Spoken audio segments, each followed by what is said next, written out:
सूर्य नमस्कार। सूर्य पृथ्वी पर रहने वाले सभी जीवों के लिए ऊर्जा का स्रोत है। सूर्य नमस्कार हमारे शरीर का संपूर्ण और संतुलित विकास करता है, मन को एकाग्र और बुद्धि को कुशाग्र करने में मदद करता है। आध्यात्मिक उन्नति के लिए सूर्य नमस्कार को महत्वपूर्ण माना गया है। सूर्य नमस्कार 8 अलग अलग आसनों की मदद से 12 चरणों में क्रम से किया जाता है। सूर्योदय और सूर्यास्त के समय इसे करना ज्यादा फायदेमंद होता है। सबसे पहले आप अपने दोनों पैरों को आपस में जोड़ते हुए बिना कंधों को झुकाए सीधे खड़े हो जाएं। सुनिश्चित करें कि आपके हाथ शरीर के समीप हों और आपकी ठोड़ी जमीन से समानांतर हो। अपने शरीर को दोनों पैरों पर समान रूप से संतुलित करें। इस स्थिति को समस्थिति कहा जाता है। पहले चरण को करने के लिए सांस लेते हुए अपने दोनों हाथों को आपस में जोड़ें और अपनी छाती के समीप नमस्कार मुद्रा में ले आएं। इसे प्रणाम आसन कहा जाता है। अब सांस छोड़ें। दूसरे चरण में धीरे धीरे सांस अंदर लेते हुए अपने शरीर को कमर से ऊपर की ओर खींचें और अपने दोनों हाथों को अपने सर के ऊपर ले जाते हुए अपने सर और कमर को पीछे की ओर झुकाएं। अपनी टांगें सीधी रखें। इस आसन को हस्तोत्तनासन कहा जाता है।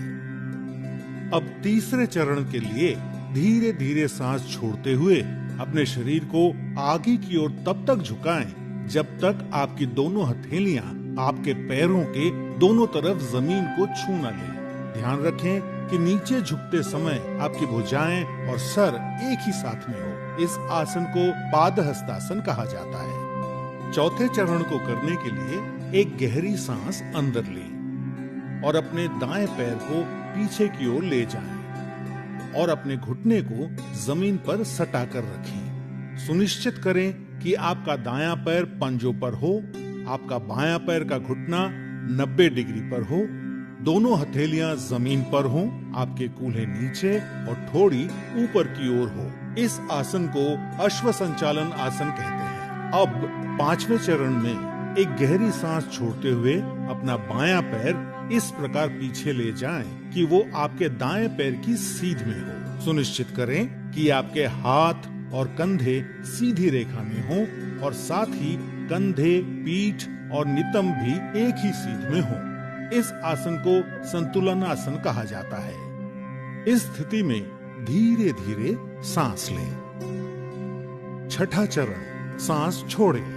अब अपने दोनों घुटनों को एक साथ जमीन पर रखें और अपनी छाती और माथे को भी जमीन पर रखें। सुनिश्चित करें कि आपके कूल्हे ऊपर की ओर और आपकी कोहनियां आपके शरीर के समीप हों। इस आसन को साष्टांग नमस्कार आसन कहा जाता है क्योंकि आपके शरीर के 8 अलग अलग अंग जैसे दोनों पांव के पंजे, दोनों घुटने, दोनों हथेलियां, छाती और माथा जमीन को छूते हैं। ध्यान रखें कि आपके शरीर का वजन 8 अंगों पर सामान्य रूप से वितरित हो।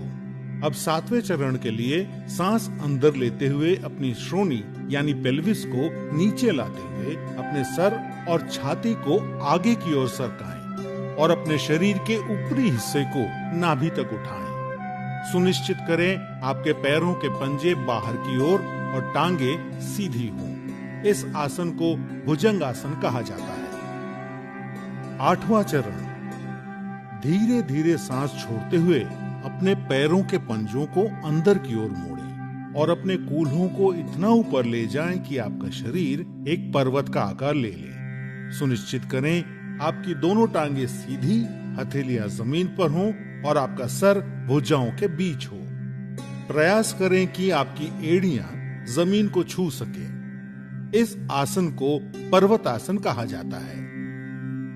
9वें चरण के लिए अपने कूल्हों को नीचे लाएं और सांस लेते हुए दाहिने पैर को आगे लाएं और अपने बाएं पैर के घुटने को जमीन पर रखते हुए पुनः अश्व संचालन आसन में आ जाएं। 10वें चरण में अपना बायां पैर भी आगे लाएं और सांस छोड़ते हुए पुनः पादहस्तासन में आ जाएं। 11वां चरण, अब धीरे धीरे सांस अंदर लेते हुए अपने शरीर को सीधा करते हुए अपने दोनों हाथों को ऊपर की ओर ले जाएं और पुनः हस्तोत्तनासन में आ जाएं। सुनिश्चित करें कि ऊपर आते समय आपकी भुजाएं और सर साथ में ऊपर आए।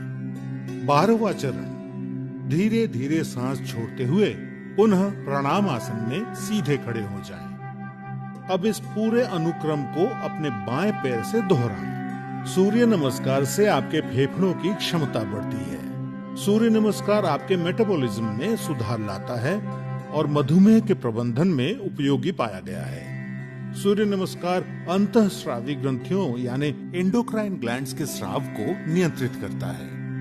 सूर्य नमस्कार आपको वजन को सही रखने में मदद करता है और आपके मेरुदंड और आपके कमर की मांसपेशियों को मजबूती प्रदान करता है।